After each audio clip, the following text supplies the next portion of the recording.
তাহলে আপনি কতদিন ছুটি নেবেন এই সপ্তাহে? এই সপ্তাহে ছুটি লিয়া যাবে না রে। কেন স্যার, এনিথিং রং? ছুটি তো সবাই লিচ্ছে, আপনি কেন নেবেন না? তোর বৌদিমুনি মানে আমার ও একটা বিয়ের অনুষ্ঠানে যাবে, তা আমাকে বলেছে বাড়ি আসার সময় একটা হীরের নেকলেস আনতে। তাই ভাবছি এই সপ্তাহে আর ছুটি নেবো না, 2-4টি মদ মাতালকে তুইলিয়ে হীরের নেকলেসের টাকাটা আদায় করিয়ে তোর বৌদির জন্য নেকলেসটা কিনে নিয়ে যাবো। বাহ বাহ বাহ বাহ, তাহলে তো ভালোই হবে। চোরে মারা চোর, ভয় নাই, আমি আছি তো, চো না। চোরে মারা চোরে, ভয় নাই, চো না। আসবো তার ভিতরে। আসেন আসেন, বলো কি হয়েছে? বল রে ভাই, তুই বল। তুই বল না, তুই বল, তুই বল না। বলছি স্যার, একটা কথা বলবো? অফকোর্স, বলো কি হয়েছে? স্যার ওই ব্যাপারটা হচ্ছে, আমার বউ পালিয়ে গেছে। কুতা কার সাথে? ওই আমাদের গ্রামের পাশের গ্রামেরই একটা লোক। কি নাম, কি করে কি? নামটা কি রে? ওই লোকটা দিল্লি পালিয়ে গেছে। বিকাশ পাল। হ্যাঁ কাকা বাবু, ওই বিকাশ পাল দিল্লি পালিয়ে গেছে। নো কাকা, নো ভাইপো, ওকে অনলি স্যার। ওকে ওকে ওকে স্যার, ওকে।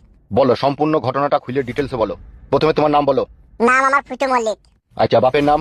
বাবার নাম হুমায়ুন কবির। মাতার নাম? উর্মিলা গাঙ্গুলি। স্ত্রীর নাম? কাকুলি সর্দার। নাম গুনা কেমন একটা উলট পালট মনে হইল, সেটিং নাই কেন নামের? ওসব আনসেটিং এ বিয়ে হয়েছে বলে সেই জন্য সেটিং হলো না। মানে? কারণ আমার বাবা বাংলাদেশের যশোর জেলাতে জোয়ান খাইতে গিয়েছিল, সেইখানে ওই মেয়েটাকে বিয়ে করলে চলে আসে।